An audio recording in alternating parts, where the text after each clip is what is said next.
नारायणीयम् आरव दशकम्। एवं चतुर्दश जगन्मयतां गतस्य पाताళमीश तव पादतलं वदन्ति पादोर्ध्वदेशमपि देवरसातलन्ते गुल्फद्वयं खलु महातलमद्भुतात्मन् जङ्घे तलातलमथो सुतलं च जानो किञ्चोरुभागयुगलं वितलातले द्वे क्षोणीतलं जघनमम्बरमङ्गनाभिर्वक्षश्च शक्रनिलयस्तव चक्रपाणे ग्रीवामहस्तव मुखं च जनस्तपस्तु फालम् शिरस्तव समस्तमयस्य सत्यम् एवं जगन्मयतनो जगदाश्रितैरप्यन्यै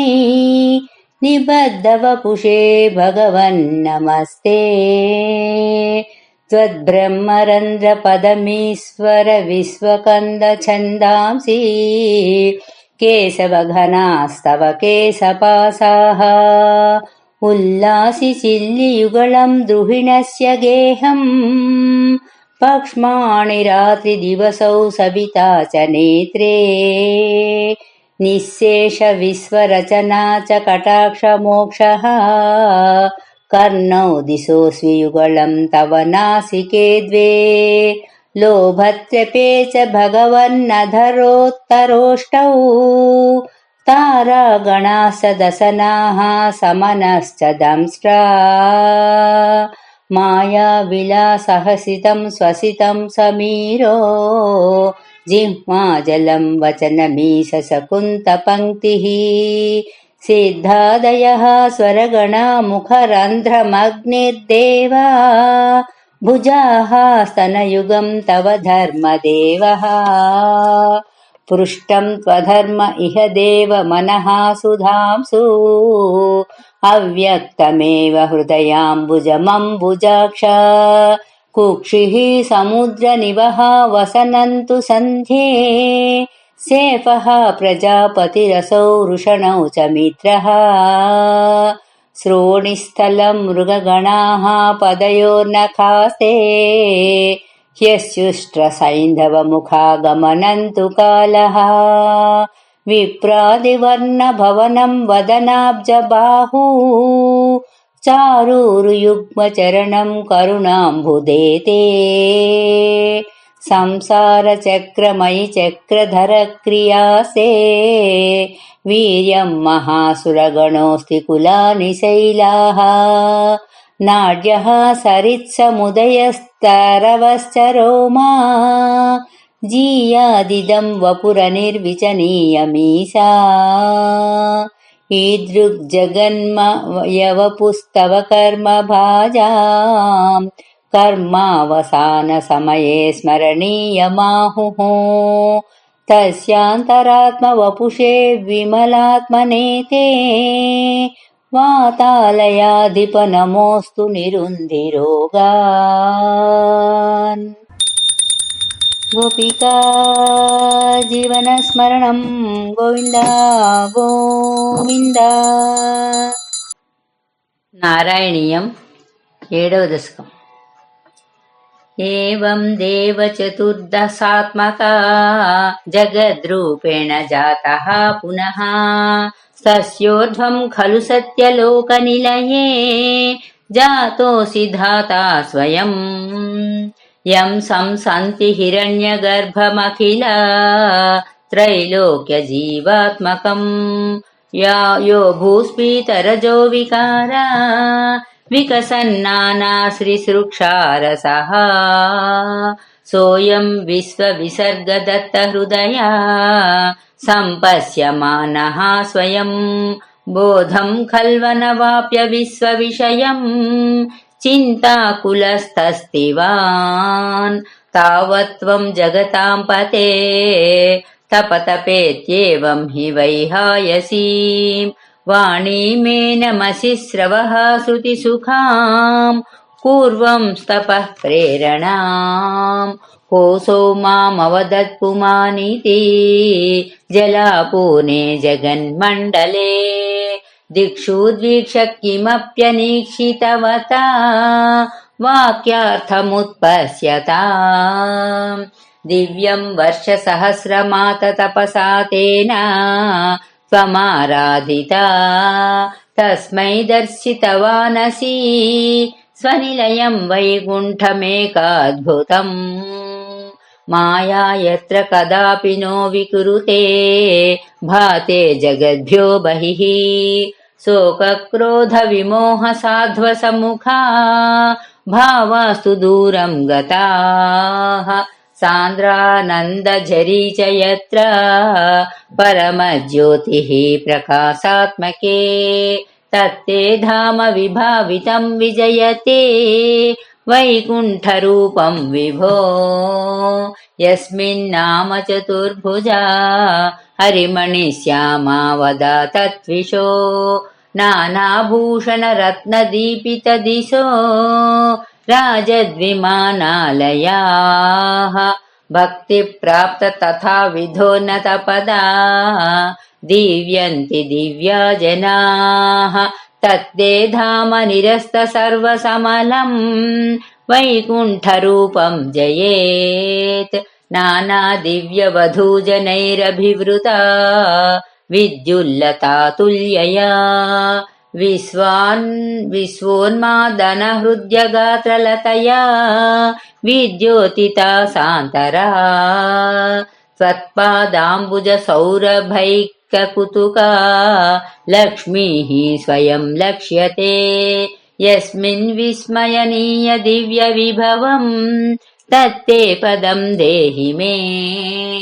तत्रैवं प्रतिदर्शिते निजपदे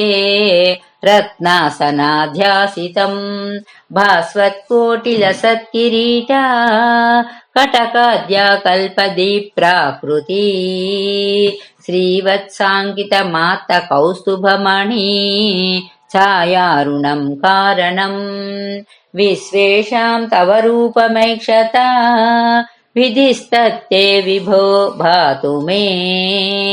कालाम्भोदकलाय कोमलरुचां चक्रेण चक्रं दिशाम् आवृण्वानमुदारमन्दहसिता स्यन्दप्रसन्नाननम् राजत्कम्बुगदारिपङ्कजः धर श्रीमद्भुजा मण्डलम् स्रष्टुस्तुष्टिकरं वपुस्तवा विभो मद्रोगमुद्वासयेत् दृष्ट्वा सम्भृतसम्भ्रमः कमलभूः त्वत्पादपाथोरुहे हर्षावेशवशं वदो निपतितः प्रीत्या कृतार्थी भवन् जानास्येव मनीष्यतं मम विभो ज्ञानं तदा पादय द्वैताद्वैतभवस्वरूपपरम् इत्याचष्टतं त्वां भजे आताम्रे चरणे विनम्रमथतं हस्तेन हस्ते स्पृशन् बोधस्ते भविता न सर्गविद्धिभिः बन्धोऽपि सञ्जायते इत्याभाष्य गिरं प्रतोष्य नितरां तच्चित्तगूढः स्वयं सृष्टौ तं समुदीर्यः स भगवान् उल्लासयोल्लाघताम्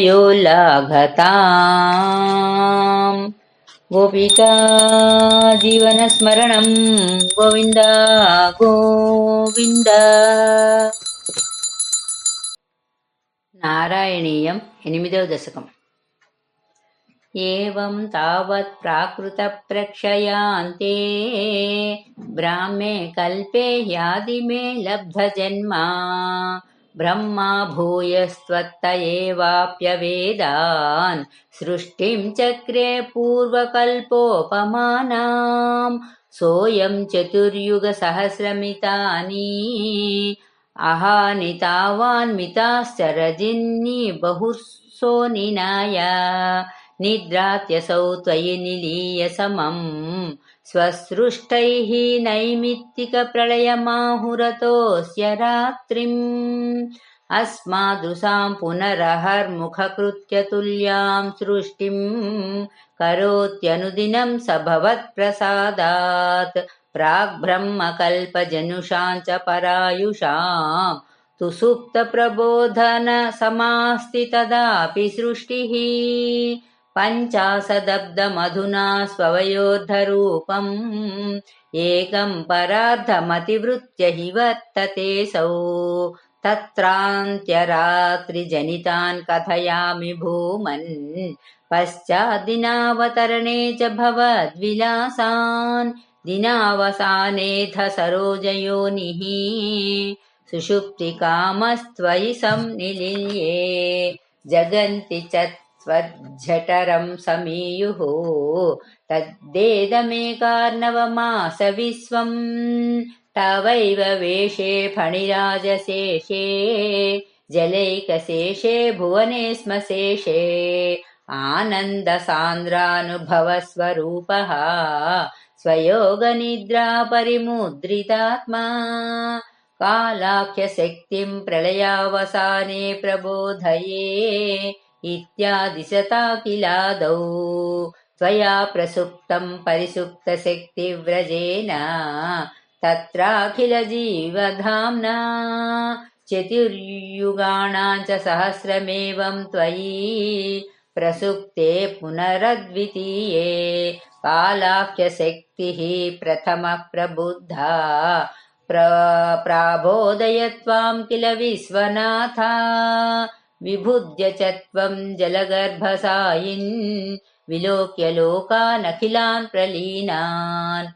तेष्वेव सूक्ष्मात्मतया निजान्तः स्थितेषु विश्वेषु ददाथ दृष्टिं ततस्त्वदीया दयिनाभिरन्ध्रात् उदञ्चितं किञ्चन दिव्यपद्मम् निलीननिःशेषपदार्थमाला संक्षेपरूपम् मुकुलायमानम् तदेतदम्बोरुहकुड्मलन्ते कळेबरा तोयपथे प्ररूढम् बहिर्निरीतं परितः स्फुरब्धिः स्वधामभिद्वान्तमलं न्यकृन्तत् सम्पुल्लपत्रे नितरां विचित्रे तस्मिन् भवद्वीर्यधृते सरोजे सपद्मजन्मा विधिराविरासीत् स्वयं प्रबुद्धा किल वेदराशिः अस्मिन् परात्मन्ननुपाद्मकल्पे त्वमित्थमुत्थापित पद्मयोनिः अनन्तभूमा मम रोगराशिं निरुन्धि वातालय वास विष्णो गोपिका जीवनस्मरणं गोविन्द गोविन्द नारायणीयं 9వ దశకం सितः स कमलोद्भवः स्तव हिनाभिपङ्केरुहे कुतस्विदिदमम्बुधा उदितम् इत्यनालोकयन् तदीक्षणकुतूहलात् प्रतिदिशं विवृत्ताननः चतुर्वदनतामगात् विकसदष्टदृष्ट्यम्बुजां महार्णव विघूर्णितं कमलमेव तत्केवलं विलोक्य तदुपाश्रयं तव तनुन्तु नालोकयन् कयेष कमलोदरे महती निस्सहायो ह्यहम् कुतस्विदिदमम्बुजं समजनीति चिन्तामगात् अमुष्य हि सरोरुहः किमपि कारणं सम्भवेदिति स्म कृतनिश्चयः स खलु नाळरन्ध्राध्वना स्वयोगबलविद्यया समवरूढवान् प्रौढधी स्वदीयमतिमोहनं न तु कळेबरं दृष्टवान् ततः सकलनाळिका विवरमार्गगो मार्गयन् प्रयस्य शतवत्सरं किमपि नैव सन्दृष्टवान् निवृत्य कमलोदरे सुखनिषण्ण एकाग्रदीः समाधिबलमादधे भवदनुग्रहैकाग्रही सतेन परिवत्सरै दृढसमाधिबन्धोल्लसत् प्रबोधविशदीकृतः सकलु पद्मिनी सम्भवः अदृष्टचरदमद्भुतं तव हि रूपमन्तदृशा यचष्ट परितुष्टधीर्भुजगभोगभागाश्रयम् किरीटमकुटोल्लसत् कटकहारकेयूरयूज मणिस्फुरितमेखलम् सुपरिवीतपीताम्बरम् कलाय कुसुमप्रभम् गलतल्लोलसत्कौस्तुभम् वपुस्तदयि भावये कमलजन्मने दर्शितम् श्रुतिप्रकरदर्शिता प्रचुरवैभव श्रीपते हरे जय जय प्रभो पदमुपैषिदिष्ट्यादृशो कुरुष्व धियमासु मे भुवननिर्मितौ कर्मठाम् इति द्रुहिणवर्णिता स्वगुणबृंहि मा पाहि माम् लभस्व भुवनत्रयी रचनदक्षतामक्षताम् गृहाणमदनुग्रहम् कुरु तपश्च भूयो विधे भवत्वखिलसाधनी मयि च भक्तिरत्युत्कटेति उदीर्य गिरमादधा मुदितचेत्तसंवेधसं शतं कृततपास्ततः स खलु दिव्यसंवत्सरान् अवाप्य च तपोबलं मतिबलं च पूर्वाधिकम् उदीक्ष्य किल कंपितं पयसि पंकजं वायुना भवद्बलविजृम्भितः पवनपाथसि पीतवान् तवैव कृपया पुनः सरसिजेन तेनैव सा प्रकल्प्य भुवनत्रयीं प्रववृते प्रजानिर्मितौ तथाविध कृपाभरो गुरुमरुत्पुराधीश्वरा त्वमासु परिपाहि मां गुरुदयोक्षितैरीक्षितैः गोपिका जीवनस्मरणं गोविन्द गोविन्द नारायणीयं पदवदशकम्